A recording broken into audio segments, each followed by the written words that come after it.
Selamat siang, selamat pagi.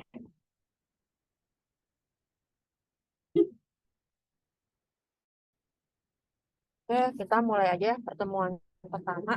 Jadi mungkin yang lain yang belum hadir nanti di ini ya diinfokan ya ke teman-temannya ya. Kalau misalkan ini masih pertemuan pertama dan tadi sudah mulai. Jadi sebelumnya saya minta maaf ya minggu lalu harus di apa diganti ya pertemuannya ya. Jadi hari ini kita mulai pertemuan pertama.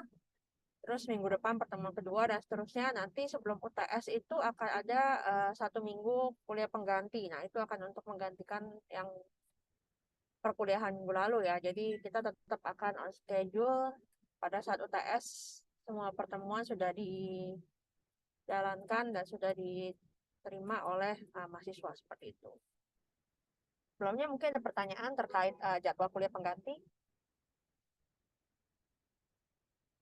Tidak, Bu. Oke, kalau gitu kita mulai aja ya.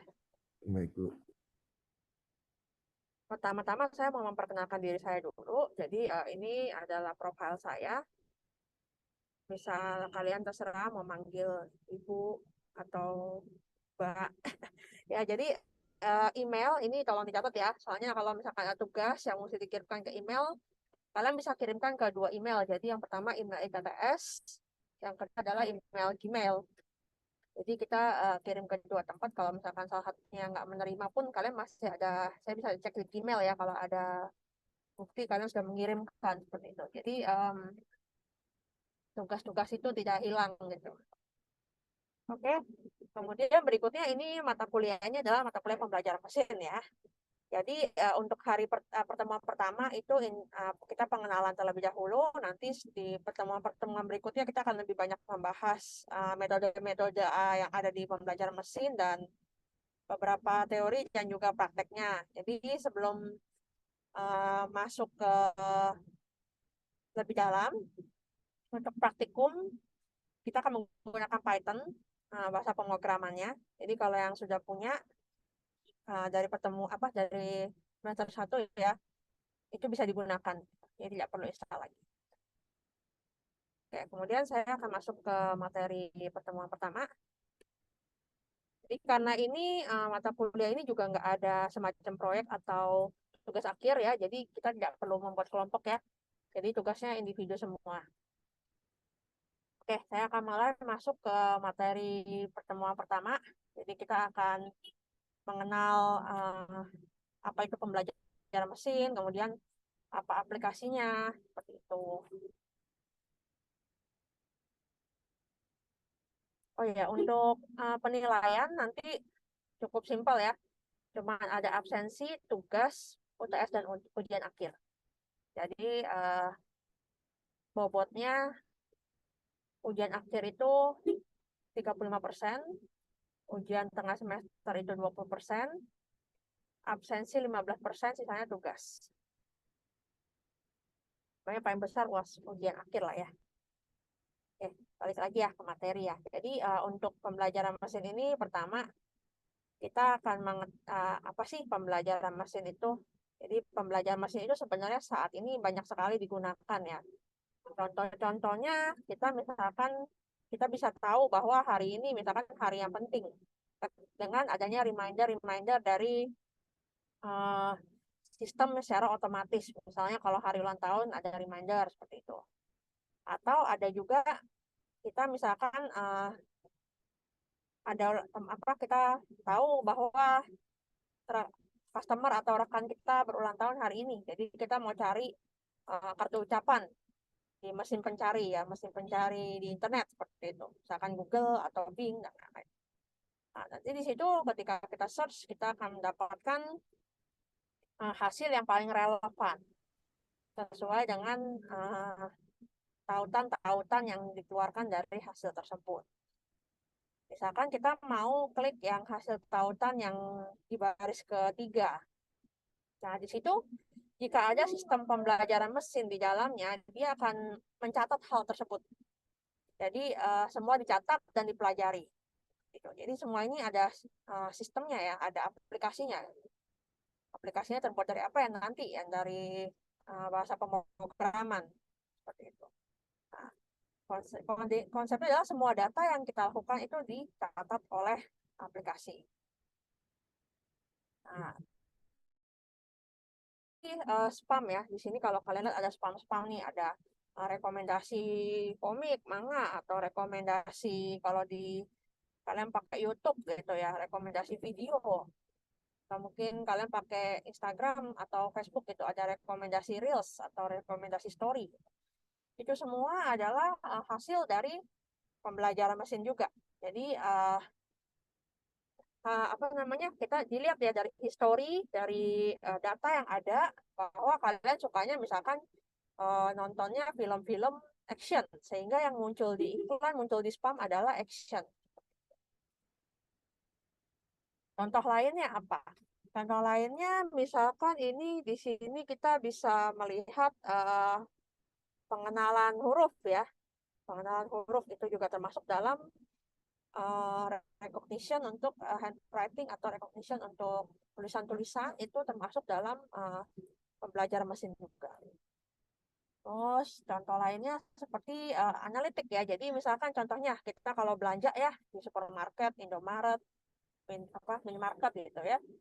Kita ambil kita mau beli misalkan mau beli kalau udah berkeluarga kita mau beli popok misalkan untuk anak. Habis itu setelah kita mau bayar popoknya, kita ternyata dapat dapat kupon. Oh, Pak, kalau misalkan Bapak beli rokok, dapat diskon nih. Nah, dari mana dia bisa tahu kalau misalkan orang yang beli popok itu bakal tertarik beli rokok? Itu karena sudah dianalisa dan sudah ada analisanya ya, analitiknya ya, dengan juga pembelajaran mesin di situ. Jadi dia sudah bisa lihat bahwa ternyata dari data transaksi yang beli bahwa yang membeli popok itu cenderung membeli rokok pada struk yang bersamaan, gitu ya, transaksi yang bersamaan, sehingga dia menyimpulkan bahwa kalau orang beli popok nggak beli rokok ya dikasih kupon gitu supaya dia beli gitu kan. Jadi apa tujuannya ya nambahin nambahin belanjaan gitu. Ya banyak ya contohnya ya. Kayak apalagi yang kita banyak lakukan adalah beli-beli di marketplace gitu, Tokopedia, Shopee gitu. Dia bisa lihat kalau misalkan belanjaan kok nggak dicek out check out dia ingetin gitu, atau belanjaan kok ada yang sama, oh ini kok tadi kamu udah beli nih gitu. Itu juga kita bisa set dengan memberikan dengan memasukkannya ke dalam aplikasi pembelajaran mesin. Jadi udah ada banget ya di sekitar, mau kita sadari atau tidak gitu, ada mulai dari sistem autopilot kalau mobil ya, mobil sekarang sudah bisa jalan sendiri gitu. Terus ada asisten digital, terus ada tadi ya sistem-sistem yang mempelajari preferensi film, preferensi video, terus dia bisa merekomendasikan video dan film untuk kita gitu. Sebenarnya istilah pembelajaran mesin ini udah ada sejak lama. Jadi orang kan dulu menyebut komputer itu sebagai mesin dan melakukan tugas yang dilakukan secara manual itu mungkin lambat ya. Jadinya kalau pakai komputer itu lebih cepat dan lebih tepat gitu. Jadi mengurangi human error kalau menggunakan komputer. Jadi sejak saat itu juga orang-orang makin menggunakan komputer untuk macam-macam hal. Tugas-tugas yang tadinya tradisional, jadi dipermudah dengan adanya komputer. Kalau komputer itu kan biasanya butuhnya adalah input ya, input sebagai masukan ya. Jadi dia diberi tugas apa, kemudian diproses. Yang kedua dia butuh instruksi ya, prosesnya dia mesti ngapain nih dengan data ini gitu. Baru dia bisa mengeluarkan outputnya seperti itu ya. Jadi kalau untuk komputer cukup simpel ya, input, proses, output gitu. Nah di sini pada sekitar tahun 95 apa 1959 itu ada ilmuwan lah ya yang dia memikirkan pendekatan yang berbeda. Dia bertanya-tanya apakah komputer itu dapat menyimpulkan logika daripada kalau hanya diberi instruksi. Jadi kan kalau biasanya mereka menggunakan komputer itu hanya diberitahu, misalkan menghitung, tolong dihitung satu tambah satu berapa. Nah, di sini dia mikir nih, apakah komputer kita bisa gunakan untuk dia bisa berpikir sendiri? Apakah mesin ini bisa belajar? Nah, di situ apakah kita bisa memberikan selain input dan selain input dan instruksi, kita bisa membuat mesin itu atau komputer itu menyimpulkan sendiri apa yang harus dilakukan sama dia. Jadi hanya kita memberikan input dan dia bisa belajar ya apa yang bisa dilakukan oleh si mesin itu. Nah, disitulah awal mulanya mulai mereka membuat yang namanya pembelajaran mesin ini. Itu. Kemudian berikutnya next ya. Nah, ini adalah disiplin dari pembelajaran mesin. Jadi pembelajaran mesin itu sebenarnya kalau kalian lihat di sini adalah cabang dari kecerdasan buatan atau artificial intelligence. Jadi adalah bagian dari artificial intelligence ya. Kalau kalian pernah dengar yang namanya deep learning itu adalah bagian dari machine learning. Jadi dia di dalamnya lagi nih kalau saya bulatin lagi gitu ya. Kemudian di sini juga kalian bisa lihat ya ada kaitan erat dengan statistik juga. Di situ statistik itu boleh dibilang adalah juga berkaitan erat dengan artificial intelligence yang digunakan untuk mengembangkan machine learning atau pembelajaran mesin. Karena semuanya itu membutuhkan data ya. Jadi di sini ada KDD itu knowledge database itu pokoknya data lah ya. Karena semua ilmu pembelajaran mesin, artificial intelligence maupun statistik itu membutuhkan data untuk dipelajari. Nah, di sini juga bisa juga data tersebut nggak sudah berbentuk data mining ya, atau sudah misalkan diolah gitu, jadi nggak mentah-mentah banget. Itu dari database ya, bisa juga itu. Jadi database sekarang juga macam-macam ya, ada yang database SQL dan non SQL gitu. Jadi makin banyak data yang bisa kita gunakan untuk sebagai inputan dalam aplikasi pembelajaran mesin.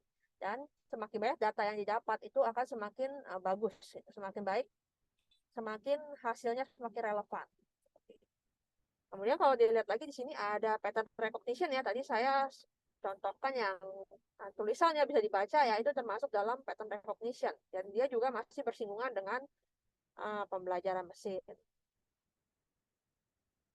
Jadi di sini ini sebenarnya gambar saya ambil dari SAS ya. SAS itu dia adalah vendor perangkat lunak analitik gitu lah. Nah, ini ilustrasi aja sih. Jadi mungkin kalau kalian lihat ilustrasi-ilustrasi lain uh, harusnya sih mirip-mirip lah ya karena itu masih bersinggungan gitu. Jadi mata pembelajaran ini itu masih bersinggungan. Terus kalau misalkan orang-orang bilang sering dengar misalkan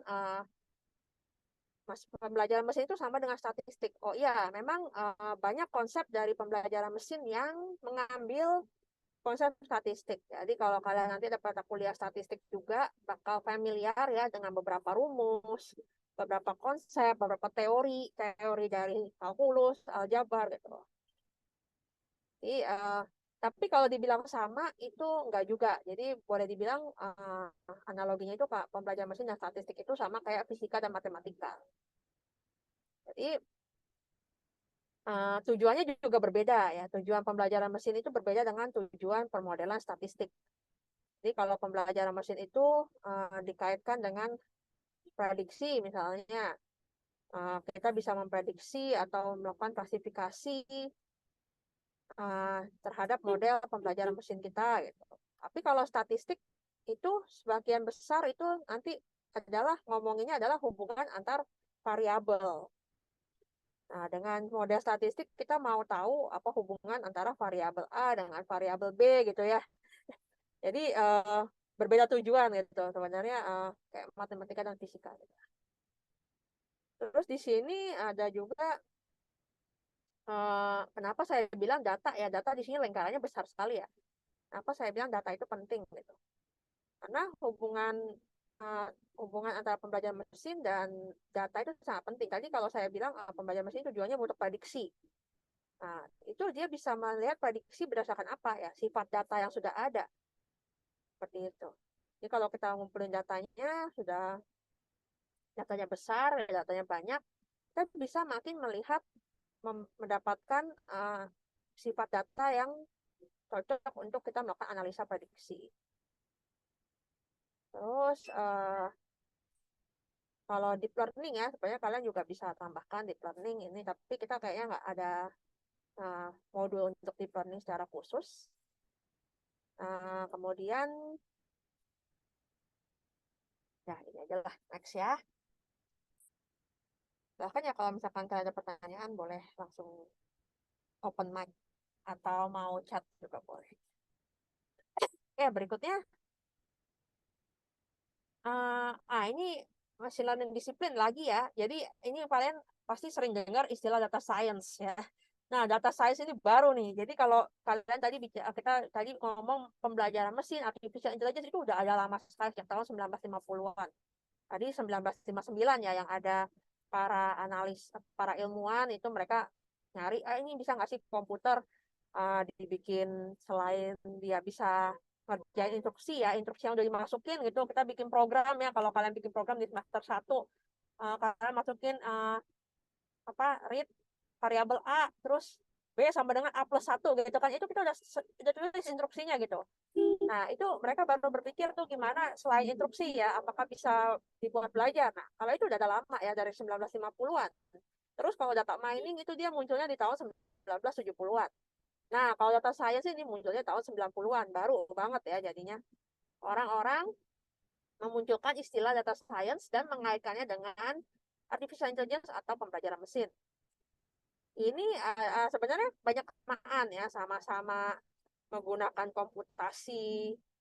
Power komputasinya tuh butuh yang sangat tinggi gitu. Jadi kalau kita mau bicara untuk menjalankan modul pembelajaran mesin, kita nggak bisa pakai komputer yang memorinya cuma misalkan 2 giga gitu ya.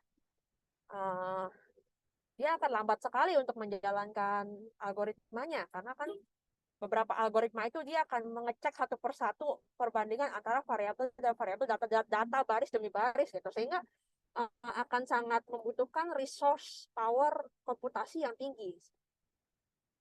Nah, di sini data science dan machine learning juga sama. Kedua-duanya juga menggunakan matematika dan menggunakan data dalam jumlah besar. Perbedaan utamanya ini ya. Jadi data science itu digunakan untuk mendapatkan analisa dari sebuah set data atau mendapatkan hasil dari sebuah data. Baik itu data yang sudah ada maupun yang mungkin belum ada. Pada prakteknya, data science itu banyak menggunakan pendekatan dan teknik pembelajaran mesin. Begitu pula sebaliknya ya, pembelajaran mesin juga bisa menggunakan metode data science. Kalau untuk machine learning itu tujuan utamanya adalah dia akan berusaha melakukan tugas tanpa perintah yang eksplisit di dalam baris pemrograman kita. Next. Nah, berikutnya teknik dari pembelajaran mesin sendiri. Nah, kita punya beberapa teknik nih, dibagi berdasarkan 4 kategori utama. Supervised learning, unsupervised learning, reinforcement learning, semi-supervised learning. Nah, ini ya 4 ya. Dan bisa jadi ke depannya muncul-muncul teknik baru ya. Dalam pembelajaran mesin itu kita nanti akan mengenal istilah model. Model itu apa? Model itu adalah kita menggunakan model ini, di mana kita menentukan suatu permasalahan yang dapat dari data yang jumlahnya besar yang kita miliki. Itu.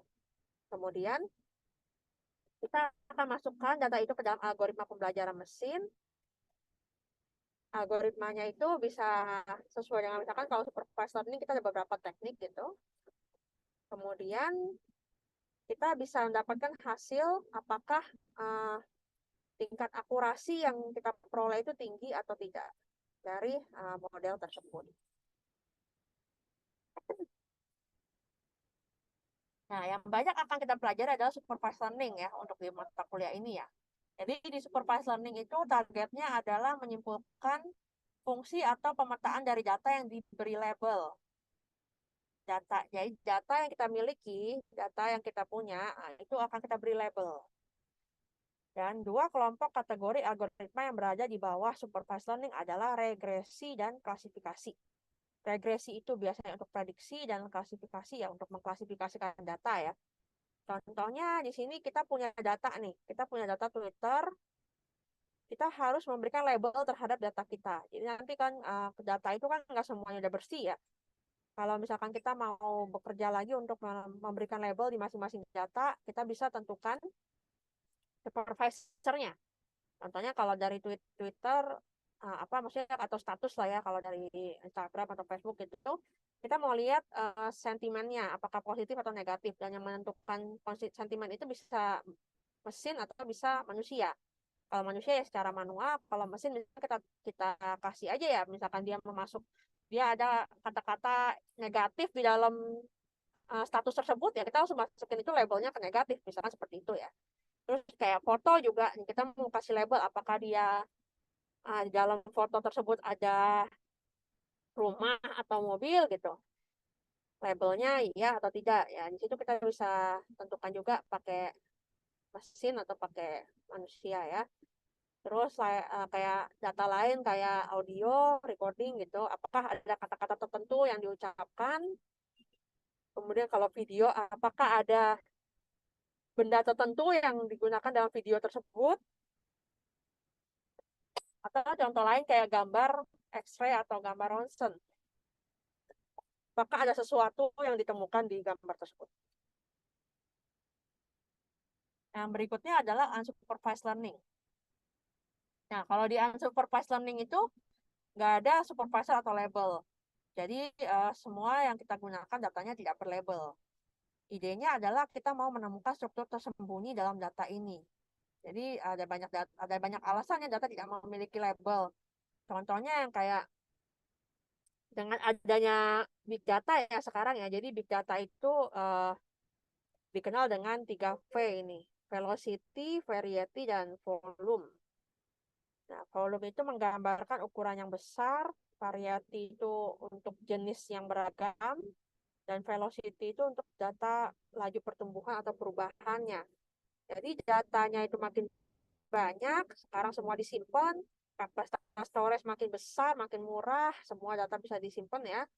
Tipe data juga makin banyak, dulu cuma Excel, sekarang ada CSV, kalau Word juga PDF, Word, text, macam-macam ya, SMS, XML, structure data, RDBMS, SQL, NoSQL gitu ya. Dan velocity-nya juga makin tinggi gitu. Kalau dulu orang data transaksi sehari mungkin cuman orang masih toko masih pakai manual ya dicatat ya. Tapi sekarang mana bisa lagi gitu kan transaksi udah bisa online dan cepat sekali gitu sehari ribuan, ratusan dan seterusnya. Jadi semakin real time ya malah ya data itu dikumpulkan gitu. Nah, itu menyebabkan data itu makin sulit untuk memiliki label. Nah, kita bisa sih kalau misalkan kita mau pakai data kita itu ke supervised learning, tapi kita mesti labelin dulu. Jadi gitu ya. Kalau unsupervised learning itu lebih ke proses membangun model yang deskriptif. Jadi kita bisa menganggap model deskriptif itu sebagai model pembelajaran mesin yang membantu kita meringkas dan mengelompokkan data dengan cara baru. Saat kita sudah memiliki data yang mungkin memiliki pola, itu kita bisa coba amati dengan lebih mudah. Untuk sebagai gambaran ya, cara kerja supervised learning gitu. Anggap aja kita ini bekerja di bank, lalu tugas kita itu adalah untuk mencari cara yang lebih baik memasarkan produk kita kepada pelanggan bank.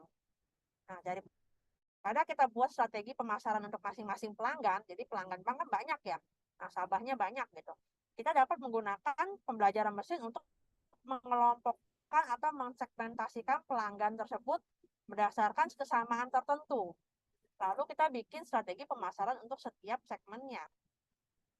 Contohnya kita punya informasi apa tentang nasabah kita.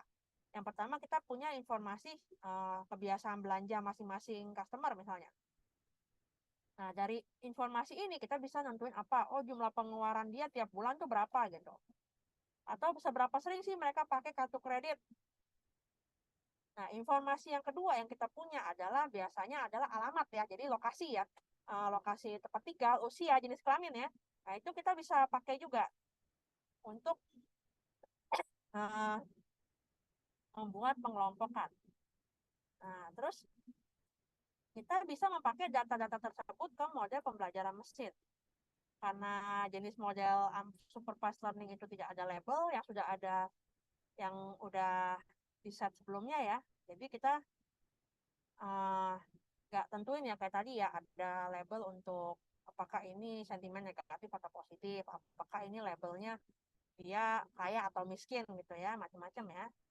Nah, jadi kita bisa ngelompokin datanya nih berdasarkan dari pengeluarannya misalnya atau penggunaan kartu kreditnya. Nah, nanti kalau misalkan yang ternyata pembeliannya banyak itu kita masukin ke grup orang kaya gitu ya. Jadi kita bikin segmen label ke mereka. Jadi itu contoh segmentasi lah. Kemudian di sini baru kita tentukan strategi pemasaran yang bisa kita targetkan ke setiap segmennya. Dengan harapan bahwa grup-grup yang sudah kita buat itu kemungkinan besar akan merespon campaign yang kita buat itu dengan cara yang serupa karena mereka memiliki karakteristik yang sama. Berikutnya ada semi-supervised learning. Jadi di semi-supervised learning ini campuran data classified dan unclassified. Terus kemudian kombinasi dari data dan berlabel dan tidak berlabel untuk menghasilkan model yang sesuai dengan klasifikasi data. Biasanya data yang tidak berlabel lebih banyak daripada yang data berlabel. Kemudian target dari semi-supervised learning ini adalah untuk mempelajari model yang memprediksi kelas data yang lebih baik daripada model yang dihasilkan oleh supervised learning atau yang hanya punya label, hanya data yang berlabel aja ya. Jadi kini biasanya kita sudah menggunakan supervised learning lalu ingin meningkatkan akurasi atau hasil dari model pembelajaran mesin kita. Jadi kita gunakan metode lain. Yang terakhir adalah reinforcement learning. Reinforcement learning ini bertujuan untuk menggunakan observasi yang dikumpulkan dari interaksi dengan lingkungan untuk mengambil tindakan yang akan memaksimalkan hasil atau meminimalisasi risiko. Nah, di sini aplikasinya sudah banyak ya, seperti pengemudi otomatis, robotik, game, gitu. Pembelajaran reinforcement ini mirip kayak kita ngajarin anak kecil atau anak usia dini gitu, balita lah ya. Balita kan kalau ngeliat sesuatu, melakukan sesuatu, dia lihat nih feedbacknya apa. Dia akan menyesuaikan pelakunya dengan di masa depan dengan sesuai dengan feedback yang kita kasih ya. Misalnya nih dia numpahin gelas numpahin air gitu. Terus kita marah, wah, besok-besoknya dia nggak numpahin air lagi gitu kan. Jadi itu dia melihat dari apa yang terjadi di lingkungannya gitu. Umpan baliknya apa. Dan itu yang dia pakai untuk perilaku di masa depan. Jadi kalau tadi unsupervised learning itu tujuannya untuk mengidentifikasikan pola, kalau supervised learning itu mempelajari pola dan membuat suatu prediksi misalnya ya. Nah, kalau di reinforcement learning ini mencoba untuk menangani dua tujuan yang berbeda. Yang pertama adalah mau menemukan solusi yang sebelumnya tidak diketahui untuk masalah yang ada. Contohnya, kita mau buat mesin yang bisa memainkan catur lebih bagus dari manusia. Jadi kita mau menemukan solusi yang sebelumnya kan nggak ada gitu mesin yang bisa lebih baik. Jadi mereka membuat. Tujuan kedua adalah menemukan solusi untuk masalah yang muncul karena keadaan tidak terduga. Contohnya, kalau misalkan tadi ya pilot otomatis atau supir otomatis gitu, dia bisa menemukan rute alternatif ketika tiba-tiba ada hujan terus banjir gitu ya. Jadi dia bisa arahkan, mengubah rute sesuai dengan yang diharapkan. Nah, di reinforcement learning ini kita melibatkan dua entitas, yaitu agen dan lingkungan. Jadi di sini ada program yang kita buat, dia disebut agen. Kemudian agen ini akan berinteraksi dengan lingkungan untuk mengambil tindakan. Nah, lingkungan ini bisa melihat tindakan dari agen dan memberikan feedback atau umpan balik lah ya terhadap agen. Kemudian di sini umpan balik yang diberikan itu bisa datang dalam dua bentuk, status atau berupa kayak apa ya, skor yang lebih baik lah gitu. Informasinya kemudian disimpan dan menggunakan informasi tersebut bisa melakukan kebijakan di bagian tertentu ya atau memperbaiki sehingga membantu secara optimal untuk pengambil keputusan berikutnya dari si agent atau program yang kita buat, program pembelajaran mesin yang kita buat lah ya. Nah, sekarang ada algoritma pembelajaran mesin. Ini ada supervised learning dan unsupervised learning ya. Supervised learning contohnya nanti kita kayaknya akan bahas satu-satu ini ya, linear regression, nearest neighbor, naive bayes, decision tree. Terus kalau yang unsupervised learning itu contohnya kayak K-means dan lain-lain. Aduh, tak. Oke, berikutnya aplikasi di aplikasi aplikasi yang ada menggunakan algoritma pembelajaran mesin. Nah, ini yang tadi yang depan ya, optical character recognition. Jadi OCR itu dia bisa menggunakan mesin untuk membaca baris-baris kata tulisan gitu ya. Jadi ini dipakai oleh tukang pos dulu, layanan pos di US, di Amerika ya. Dia bisa memanfaatkan OCR ini untuk membaca kode pos negara bagian gitu. Jadi dia bisa membagi surat-surat berdasarkan dari hasil pembacaan tersebut. Nah, kalau sekarang di Google juga udah bisa ya untuk layanan OCR ini ya. Jadi dia bisa mengkonversi gambar ke dokumen teks. Sebenarnya banyak sih yang udah menyediakan sekarang. Jadi ada metode model yang digunakan, dia bisa mengambil input itu sebagai satu urutan keseluruhan. Jadi kan kalau diambilnya satu persatu, satu kata demi kata kan biasanya hasilnya juga kurang sesuai ya. Jadi dia mengambil input itu sebagai keseluruhan, tidak memecahnya sebagai beberapa bagian gitu. Terus dia fokus ke mengenali pola, pattern recognition, yang tadi adalah cabang dari pembelajaran mesin juga. Terus computer aided diagnosis ini juga banyak dipakai. Jadi menggunakan bantuan komputer untuk membantu dokter ya dalam mengecek gambar medis. Jadi gambar medis itu seperti sinar X-ray, MRI, USG ya, untuk melihat untuk melihat uh, apa ya pola yang bisa didapat dari uh, gambar tersebut.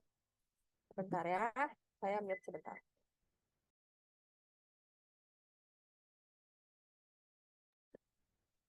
Oke, saya lanjut ya, sorry. Nah, ini computer aided diagnosis ini biasanya tetap nggak 100% menggunakan mesin ya untuk membuat diagnosa ya. Karena kayak tugas dokter itu masih dibutuhkan gitu. Karena kalau diagnosa itu 100% mesin belum tentu kan dia benar ya. Kalau kalian nanti kita akan mempelajari ya kayak tingkat akurasi dari prediksi. Jadi ada false positif, ada false negatif gitu contohnya ya. Jadi kita bisa aja kalau benar-benar bergantung sama mesin gitu, ternyata hasilnya nggak sesuai, orang nggak kanker dibilang kanker gitu kan, udah stres duluan ya. Jadi bahaya sekali ya. Jadi di sini yang namanya computer aided diagnosis itu hanya membantu dokter atau radiologis gitu ya, karena ini berkaitan dengan mempertaruhkan nyawa gitu. Terus kemudian contoh lainnya pemain komputer ya, di sini kayak robot-robot yang dipakai untuk bermain kayak contohnya catur gitu, atau sekarang juga pemain bola bisa pakai robot, jadi dipasangin kamera, dia bisa melihat gambar, mengenali pola, terus melihat jika ada orang di depannya, dia gocek kanan, gocek kiri dan lain-lain gitu ya. Terus contoh lain mobil tanpa pengendara, nah ini juga banyak yang dipakai ya. Jadi udah di sekitar mobil itu ada sensornya, dia bisa dia bisa lihat ada kendaraan mau deket-deket nih atau ada bahaya apa di sekitar gitu. Dia bisa juga milih jalan sama jalur sesuai dengan kebutuhan. Ada face recognition, ya, ini banyak juga dipakai ya kalau misalkan sekarang zaman CCTV ya semana-mana ya. Kita bisa lihat ya, kita bisa nyari kayak di film-film apa namanya film-film agen rahasia kan kalau kita lihat itu, wah canggih benar. Sebenarnya udah dipakai juga, jadi kita bisa mengenali pola wajah dari video CCTV, baik secara real time. Tapi kayak gitu biasanya investasinya juga tinggi ya, besar gitu investasinya. Jadi dia bisa melihat secara real time mukanya siapa, kalau ada penjahat di mana bisa ditangkap gitu lah ya. Ada speech recognition juga, speech recognition ya contohnya yang kita pakai misalkan Siri gitu ya. Siri, Apple Siri, tolong dong puterin lagu gitu. Dia kan bisa ngenalin ya suara kita minta apa gitu. Nah, contoh-contohnya seperti itu. Terus contoh-contoh yang tadi kita pelajari, yang tadi di slide sebelumnya itu kita bisa menggunakan data seperti gambar atau suara ya untuk pembelajaran mesin. Nah, ada juga sumber-sumber lain yaitu data teks. Nah, ini bahkan paling banyak dipakai adalah data dalam format teks. Masalahnya kalau teksnya itu tidak terstruktur. Jadi kalau teksnya itu berbentuk database ya enak ya. Atau datanya udah rapi lah ya gitu ya. Udah ada kolom, di dalam masing-masing kolom baris udah ada data yang sesuai gitu. Gimana kalau datanya unstructured? Unstructured itu bisa data status status sosial media, bisa data percakapan di handphone dan lain-lain yang perlu dirubah dalam bentuk teks. Nah, ini ada istilah business intelligence. Nah, ini juga bagian dari data analitik ya. Fungsi dari BI atau business intelligence adalah kita mau memanfaatkan mesin untuk memproses data uh, untuk melakukan abstraksi atau auto encoding terhadap dokumen. Jadi kita bisa membuat profil untuk semua data yang kita miliki. Kemudian ada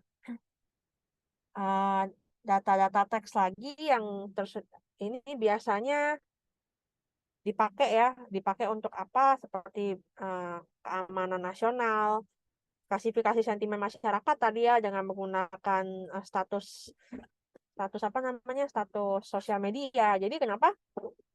Kalau dulu ya presiden ya pemilihan presiden di Amerika itu dia bisa lihat tuh berdasarkan sentimennya ketika si calon presiden ini membuat status di Twitter seperti itu.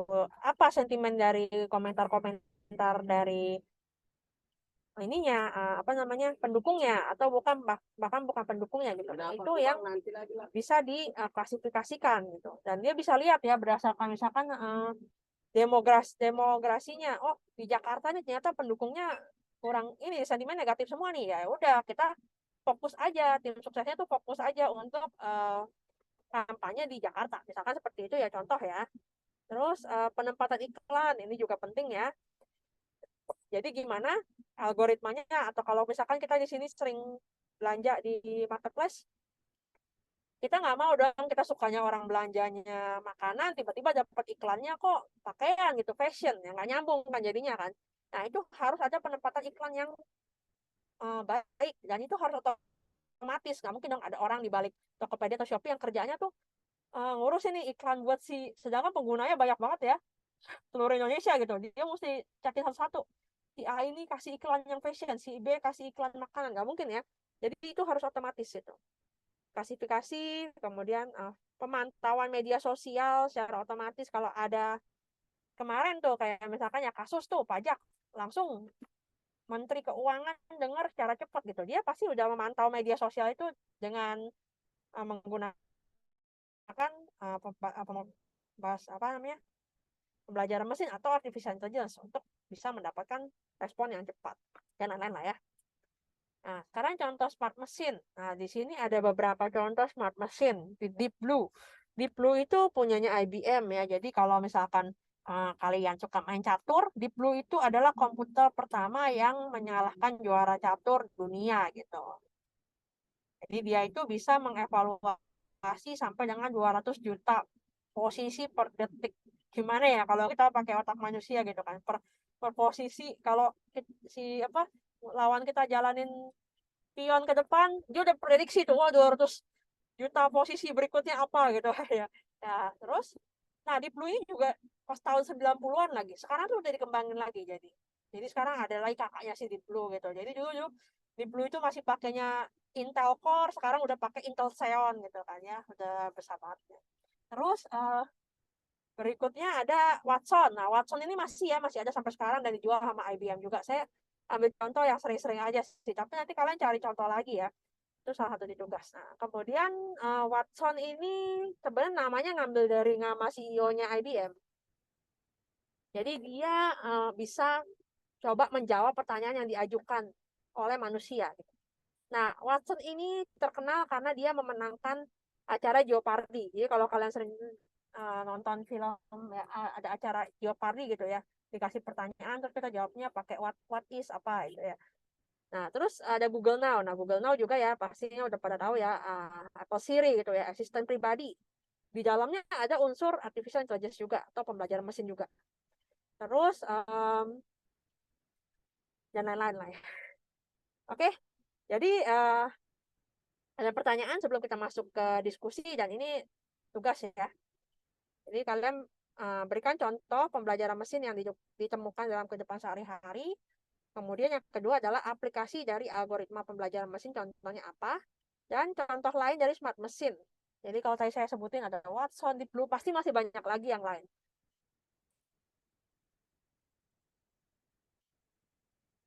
Oke, saya kasih waktu ya untuk teman-teman coba kerjakan ini ya. Nanti kita coba bahas bersama. Mungkin setengah jaman lah ya. Ada pertanyaan dulu?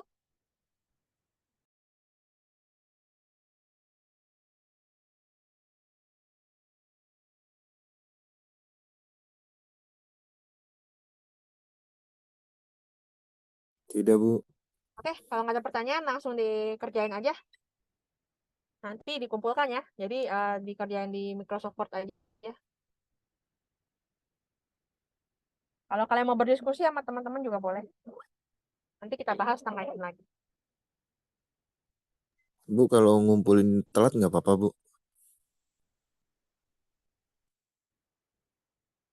Eh, biasanya saya kasih deadline seminggu sih, jadi cukup lah ya. Nggak usah kumpulin Oh, sekarang baik. banget gitu. Kalau Pokoknya sebelum ya, pertemuan berikutnya lah. Hah.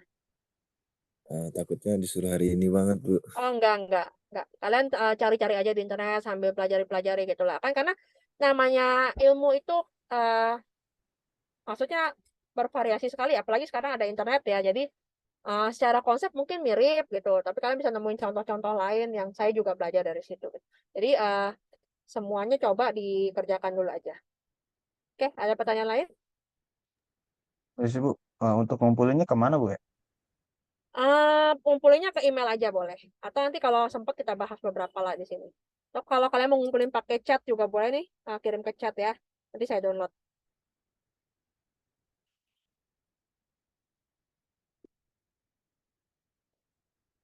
Sorry. Ntar ya, saya balik ke...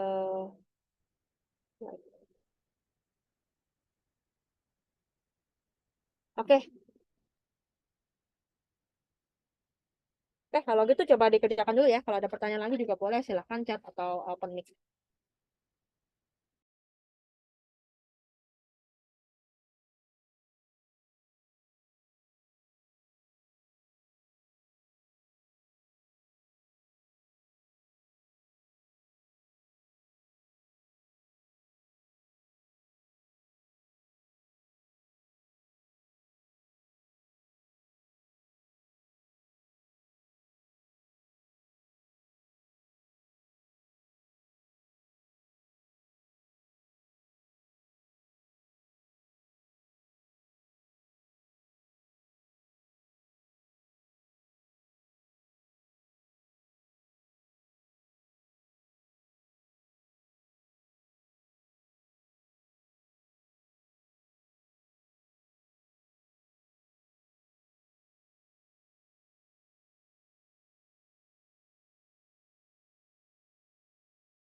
kita lanjut ya. Jadi kalau tadi diskusinya bisa dikirim ke email ya.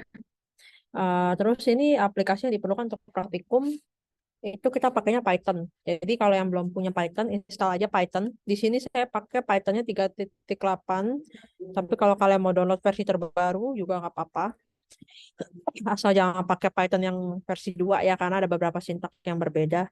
Kalau yang Python itu, eh, kenapa dipakainya Python? Karena Python udah lumayan apa? Kalau untuk pembelajaran mesin itu banyak dipakai ya, bahasa pemrograman yang banyak dipakai, dan komunitinya juga besar sekali. Jadi kita bisa dapat banyak sharing coding di situ, terus data yang bisa kita langsung pakai untuk masukin ke Python dan lain-lain. Terus Python ini sesuaiin sama kalian punya komputer ya. Jadi kalau misalkan yang nggak punya laptop pribadi juga bisa pakai lab di kampus ya. Ada yang mungkin ada pertanyaan tentang Python atau ada yang nggak familiar? Kayaknya mungkin udah pada pakai ya pas semester 1 kali ya.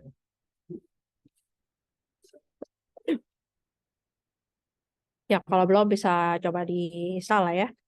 Nanti kalau sudah coba diinstal, bisa coba bikin folder, terus bikin aja text file, kemudian dalam text filenya kita masukin print hello world. Jadi print itu adalah sintaks untuk ngasih perintah dia ngeprint. Habis itu kita ganti aja extension yang tadinya .txt jadi .py. Nah, di situ langsung kita bisa running ya. Itu program Python itu eh, dia extensionnya adalah .py. Itu. Nah, terus di aplikasi lain yang perlu-perlu enggak, tapi saya nggak terlalu pakai di praktikum adalah Jupyter Notebook dan Anaconda. Jadi kalau kalian mau install, opsional lah ya dua-duanya ya. Itu bisa coba install juga. Jadi ini semua open source ya, jadi kalian bisa cari data tanpa perlu beli license.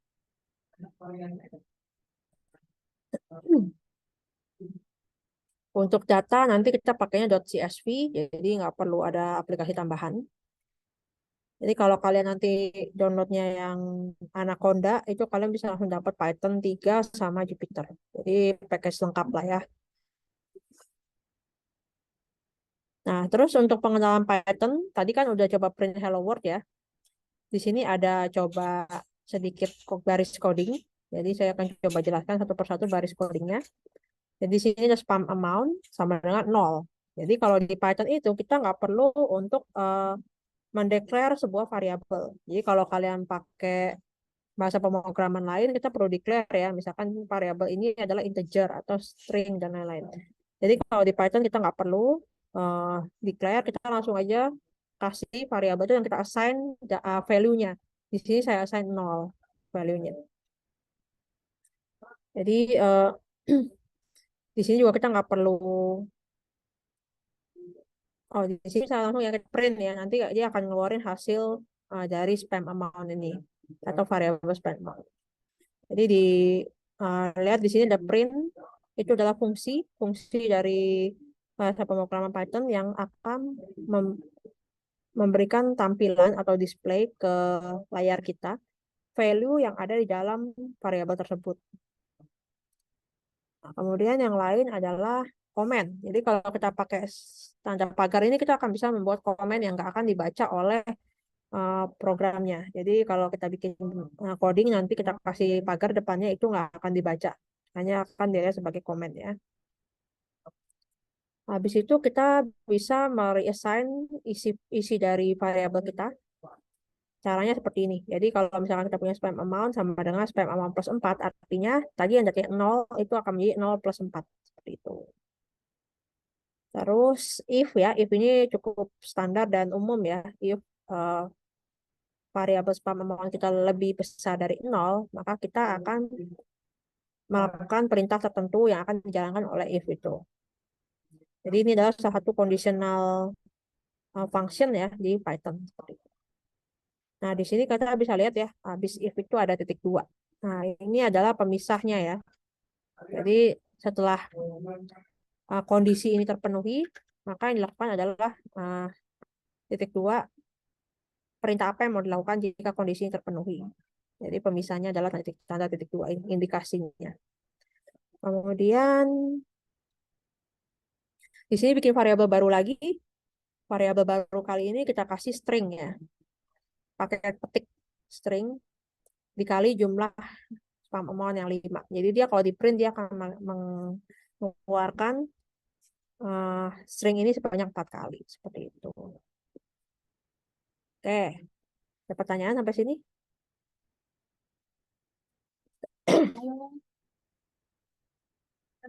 Berikutnya kita mau mengimport salah satu salah satu modul-modul yang dipakai di pemrograman pembelajaran mesin ya. Kayak NumPy, SkyPy, Pandas dan lain-lain. Nah, ini sebelum kita bisa import kita harus lakukan pip install dulu. Jadi kalau nanti kalian import terus dia error pas dijalanin itu karena kita belum melakukan pip install. Jadi pip install NumPy nanti dia akan download sendiri dari internet.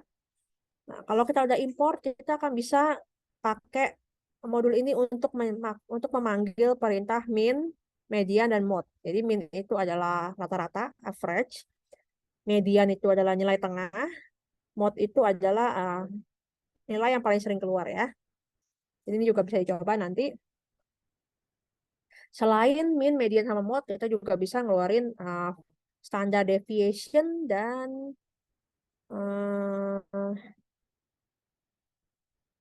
standard deviation itu simpangan baku ya. Nah, dari standard deviation ini kita bisa melihat nilai-nilai.